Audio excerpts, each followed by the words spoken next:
Halo semuanya, balik lagi dengan Waliman dan semoga kabarnya sehat selalu ya. Nah, jadi di video kali ini aku mau bahas tentang keterangan waktu dalam bahasa Prancis karena kebetulan beberapa minggu yang lalu ada yang request tentang materi hari ini.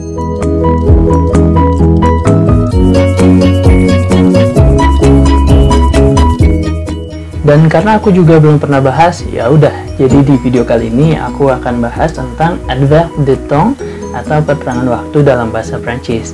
Nah, jadi tanpa berpanjang lebar, yuk kita langsung aja masuk ke video pembahasannya. Nah, oke teman-teman, jadi kita bakal bahas dari kata hier dulu. Nah, hier ini artinya kemarin. Misal contohnya kayak gini. Hier, je dînais avec mes amis. Hier, je dînais avec mes amis. Kemarin aku makan malam sama teman-temanku. Nah, kata hier ini bisa kamu taruh di depan, di tengah, di belakang, tetap artinya kemarin, dan secara keseluruhan artinya ya kemarin aku makan malam sama teman-temanku. Tapi khususnya dalam bahasa tulis, kata hier selalu diletakkan di depan kalimat seperti contoh yang pertama, sedangkan contoh yang kedua dan juga yang ketiga itu lebih sering kamu temuin di dalam bahasa lisan. Nah, kemudian ada avant-hier. Avant-hier itu artinya 2 hari yang lalu. Misal kayak gini kalimatnya. Avant-hier, nous sommes partis à la plage. Avant-hier, nous sommes partis à la plage. Oke. Jadi 2 hari yang lalu kami pergi ke pantai. Nah, jadi teman-teman juga jangan lupa karena tadi kita udah bahas tentang hier, terus sekarang avant-hier, teman-teman harus pakai passé composé di sana ya, karena kegiatannya udah berlalu semuanya. Nah, sekarang kita lanjut ke aujourd'hui dan juga maintenant. Aujourd'hui itu artinya hari ini, sedangkan maintenant itu artinya sekarang. Ya, jadi contohnya kayak gini. Aujourd'hui, nous allons essayer de parler en français. Aujourd'hui, nous allons essayer de parler en français. Hari ini kami akan mencoba berbicara bahasa Prancis. Sedangkan contoh yang kedua, maintenant, nous essayons de parler en français. Maintenant, nous essayons de parler en français. Ya, jadi di sini aku saranin pakai kala yang berbeda. Misalnya kalau aujourd'hui kamu pakai futur proche, ya ada kata kerja aller yang dikonjugasikan. Tapi dalam penggunaan maintenant kamu pakai kala présent karena misalnya kayak gini. Aujourd'hui, nous allons essayer de parler en français. Hari ini kita akan mencoba berbicara bahasa Prancis. Nah, ketika orang bilang hari ini itu nggak langsung sekarang, mungkin beberapa menitnya lagi, kemudian atau misalnya ngomongnya pagi terus dilakuin siang hari. Nah, karena itu kamu pakai futur proche di sana. Kemudian untuk maintenant karena dia dipakainya untuk menceritakan kegiatan yang sekarang di saat pembicara itu berbicara, jadi ya maintenant pakai kala présent. Jadi nous essayons, bukan nous allons essayer seperti contoh yang pertama. Terus sekarang kita lanjut ke demain ya. Tadi kita udah bicara hier ya kemarin, terus aujourd'hui hari ini, dan demain yang artinya besok. Contohnya kayak gini. Demain je vais lire ce livre. Demain je vais lire ce livre. Jadi besok aku bakal baca buku ini. Kemudian ada lendemain. Lendemain ini adalah satu hari setelah hari tertentu. Ya, jadi misalnya le lendemain de la fête.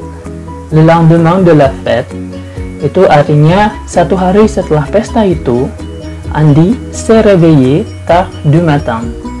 Andy s'est réveillé tard du matin. Nah, mungkin teman-teman sampai di sini ada yang bertanya kenapa si réveillé, kenapa pakai passé composé dalam verba pronominal itu, kenapa nggak pakai futur proche ya, seperti yang udah aku jelasin tadi, karena ya mungkin ada demang-demang di sana. Nah, ini karena lendemain itu seperti yang udah aku jelasin tadi, itu artinya satu hari setelah hari tertentu. Jadi kita bisa asumsikan bahwa fête ini sebenarnya udah berlalu beberapa hari yang lalu ya. Jadi kayak le lendemain de la fête ya, satu hari setelah pesta itu ya, lampau ya udah. Jadi kalimat selanjutnya itu pakai passé composé. Andy s'est réveillé tard du matin. Ya, mungkin tergantung sama kondisi-kondisi yang lainnya, kamu baru ngikutin pakai kala apa yang sesuai untuk kalimat itu. Kemudian ada surlendemain ya. Surlendemain itu artinya 2 hari lagi. Misalnya kayak gini, il partira en vacances surlendemain. Il partira en vacances surlendemain. Dia akan pergi berlibur 2 hari lagi. Kemudian ada puis dan juga ensuite yang sama-sama berarti kemudian, terus, lalu, dan yang lain sebagainya ya. Jadi contohnya kayak gini, elle vient de finir ses devoirs et puis elle sort avec ses amis. Elle vient de finir ses devoirs et puis elle sort avec ses amis. Dia baru aja selesai ngerjain tugas, kemudian atau lalu dia pergi sama teman-temannya. Nah, kata puis ini juga kamu bisa ganti dengan ensuite. Jadi kalimatnya bakal kayak gini.